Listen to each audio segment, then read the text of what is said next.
Here is something that should stop you cold. For 16 days, Iran has been firing ballistic missiles at Israel every single day, multiple times a day. The Iron Dome fires, the David Sling fires, the Arrow 3 fires. You see the streaks of light in the night sky over Tel Aviv. You hear the explosions. And the news tells you the interception rate is high and the shield is holding. But late on Saturday night, March 14th, something leaked out of Washington that changes the entire story. U.S. officials told Semafor, one of the most credible national security outlets in the country, that Israel privately informed the United States this week that it is running critically low on ballistic missile interceptors. Not slightly low, not running lean, critically low. And here is the detail that makes it even more alarming. U.S. officials said they had been aware of Israel's low capacity for months. One official said, and these are his exact words, "It's something we expected and anticipated." They knew. They watched it happen anyway.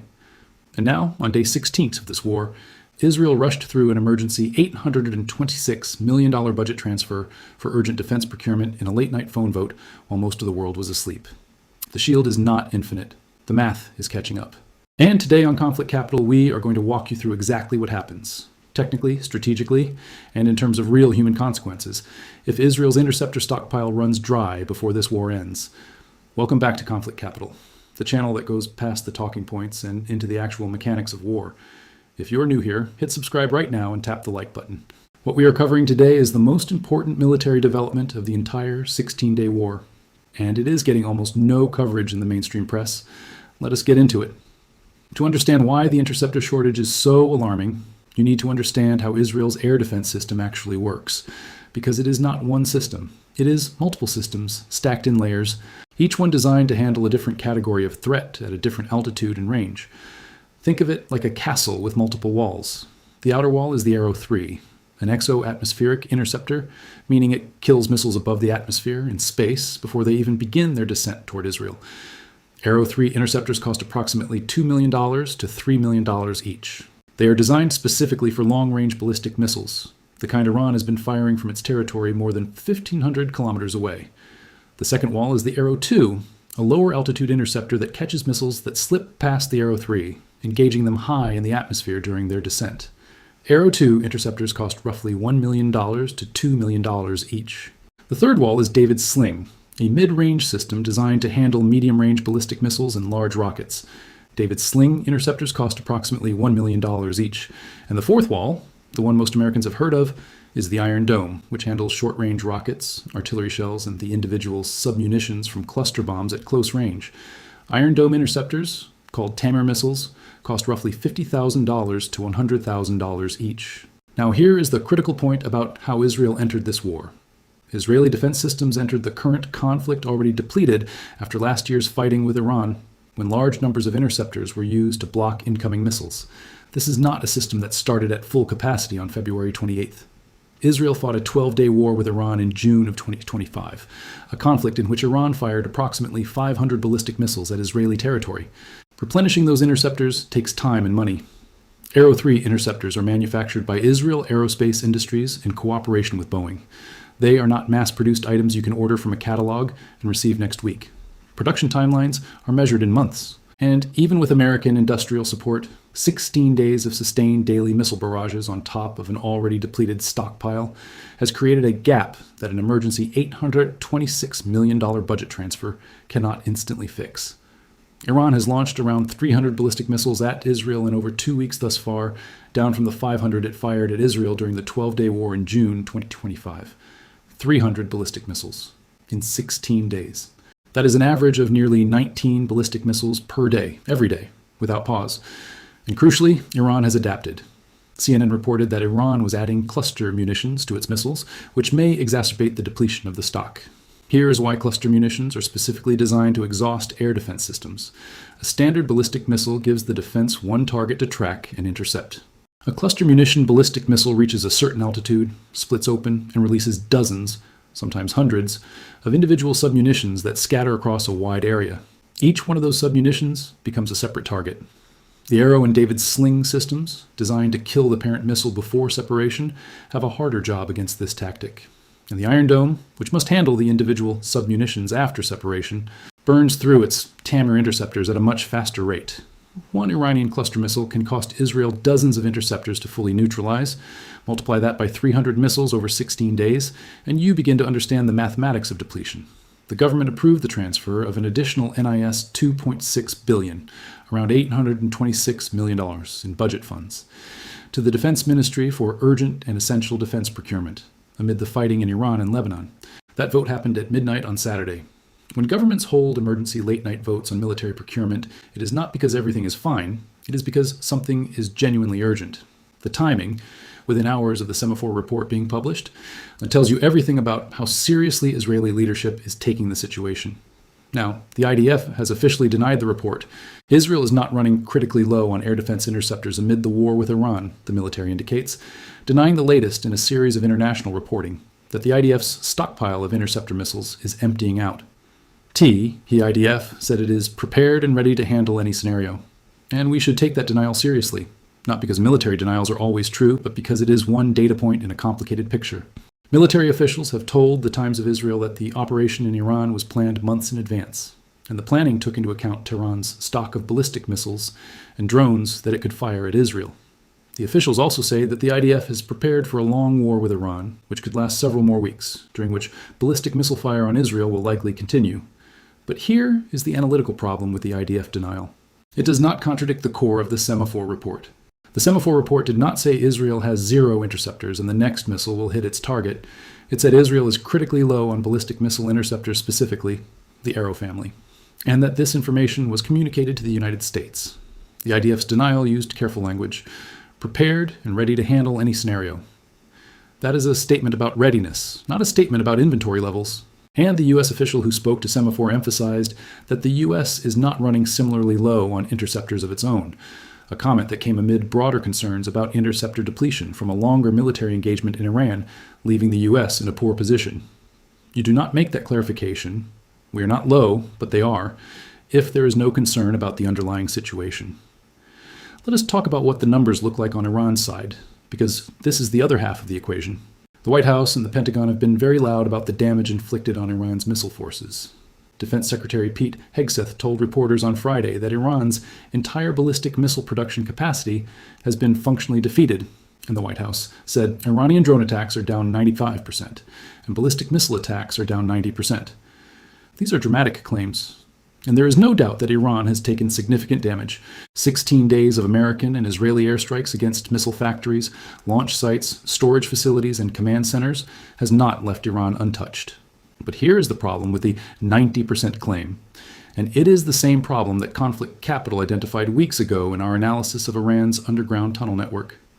A 90% reduction in production capacity is not a 90% reduction in available stockpiles. Iran spent years filling those tunnels with missiles before this war started. Iran's stockpile of ballistic missiles was estimated at somewhere between 3,000 and 4,000 weapons before February 28th. If Iran has fired 300 ballistic missiles at Israel in 16 days, and assuming even a generous attrition rate from airstrikes on stored weapons, Iran likely still has more than 1,000 ballistic missiles available for use against Israel. The production lines may be damaged. The warehouses buried underground are a different story entirely. This is the fundamental asymmetry at the heart of the interceptor shortage crisis. Iran can manufacture a ballistic missile for roughly $500,000 to $2 million, depending on the type. An Arrow 3 interceptor costs $2 million to $3 million. An Arrow 2 costs $1 million to $2 million. Israel must fire at least one interceptor, and often two, because the doctrine is to fire in pairs to ensure a kill, for every Iranian ballistic missile that poses a threat to a populated area. That means each Iranian missile potentially forces Israel to spend $4 million to $6 million in interceptors. Iran fires a $1 million missile. Israel responds with $4 to $6 million in interceptors. Do that math over 300 missiles, and you get $1.2 billion to $1.8 billion in interceptor expenditure against an Iranian missile investment of perhaps $300 million to $600 million, and Iran still has more missiles. The economics of air defense attrition, at scale, have always favored the attacker. Israel is now living inside that mathematics in real time. So, what actually happens if the interceptor stockpile is genuinely depleted before the war ends? This is the scenario that nobody wants to discuss publicly, and it is the scenario that we at Conflict Capital believe deserves honest analytical treatment. There are several possible outcomes, and none of them are comfortable. The first and most likely short-term response is exactly what we are already seeing: emergency American resupply. It is unclear whether the U.S. might seek to sell or share any of its own interceptors with Israel, which would pose its own strain on domestic supplies. The U.S. has included missile defense assets in past provisions of military aid to Israel. The United States has THAAD batteries in the region. There are THAAD units in Israel, Saudi Arabia, and on U.S. warships in the Gulf. American aero-compatible interceptors can potentially be transferred to Israeli launchers, but this takes time, it takes logistics, and it has its own strategic cost. Every American interceptor sent to Israel is an American interceptor not available to protect American bases, American sailors, and American aircraft in the region. The U.S. official who spoke to Semafor was careful to note that the U.S. is not facing a similar shortage, but the implication of a sustained war is that American stockpiles would eventually face pressure too. The second scenario is a shift in Israeli defensive doctrine. If long-range interceptors become scarce, Israel may be forced to make harder decisions about which incoming missiles it tries to intercept and which it allows to continue, accepting that some missiles will hit their targets in exchange for conserving interceptors. For missiles aimed at the most critical infrastructure, the most densely populated areas, and the most strategically important sites. This is an extraordinarily difficult and morally wrenching calculation. Every missile that is allowed to continue without interception is a potential civilian casualty, a destroyed building, a piece of critical infrastructure taken offline. But the alternative, firing interceptors at every incoming missile until the stockpile is empty, leaves Israel with nothing at all in reserve. The third scenario, and this is the scenario that creates the most dangerous escalatory pressure, is that the interceptor shortage becomes a driver toward escalation rather than a reason to de-escalate. Here is the logic. If Israel's defensive shield is running low, the argument for ending the war through negotiation becomes less appealing to Israeli military and political leadership, because a ceasefire that leaves Iran with a large ballistic missile stockpile intact means that the next time conflict breaks out, Israel starts from a weaker defensive position than it does today. The strategic logic of the interceptor shortage, paradoxically, may push Israel toward more aggressive offensive operations, striking deeper into Iran, targeting more of the remaining missile stockpile, trying to use offense to compensate for the limits of defense. That escalatory logic is exactly the kind of dynamic that can turn a 16-day war into a much longer and far more destructive conflict. There is one more dimension here that deserves attention: what the interceptor shortage means for the United States as a global military power. In January, the Pentagon made moves to begin substantially increasing its production of the THAAD missile defense system. That decision, made 2 months before this war started, tells you that American military planners already understood, going into this conflict, that interceptor production rates were inadequate for a sustained, high-intensity missile war. Trump has claimed the U.S. has a virtually unlimited munitions stockpile. Analysts have long said U.S. stockpiles are lower than the military would like. The gap between presidential rhetoric and analytical reality on munitions stockpiles is not a new story. It was a major theme of the Ukraine conflict, where American Stinger and Javelin stockpiles were drawn down faster than expected. But in the context of a conflict where Iran is deliberately and systematically targeting the air defense architecture of the entire region, that gap between political claims and actual inventory becomes operationally significant in a way it was not before. Here at Conflict Capital, we want to be precise about what we know and what we do not know, because precision matters enormously on a topic like this. What we know: Semafor reported, based on U.S. officials, that Israel communicated a critically low interceptor status to Washington. What we know: Israel rushed through an $826 million emergency defense procurement authorization within hours of that report. What we know: Iran has fired approximately 300 ballistic missiles at Israel in 16 days and has added cluster munitions to some of those missiles specifically to accelerate the depletion of Israeli interceptor stocks. What we know: the U.S. has been aware of Israel's low interceptor capacity for months. What the IDF says: they are prepared for any scenario and not running critically low. The contradiction between the U.S. official account and the IDF official account is itself a story, because one of those two is more accurate than the other, and the emergency midnight budget vote suggests the Semafor account is closer to the truth. What we do not know: the exact number of interceptors remaining, the rate of replenishment, whether American interceptors can be transferred quickly enough to fill the gap, and how many more days or weeks this war will last. Those unknowns are not reasons to minimize the concern. They are reasons to take it seriously and watch very carefully what happens next. The Semafor report and the IDF denial, taken together, give you a picture of a military in a genuinely difficult position trying to manage both the operational reality and the information environment simultaneously. T, telling your adversary: Your running low on interceptors is an invitation for them to fire more. So you deny it publicly while rushing through emergency procurement privately. You say, we are prepared for any scenario, while your government holds midnight budget votes for urgent weapons purchasing.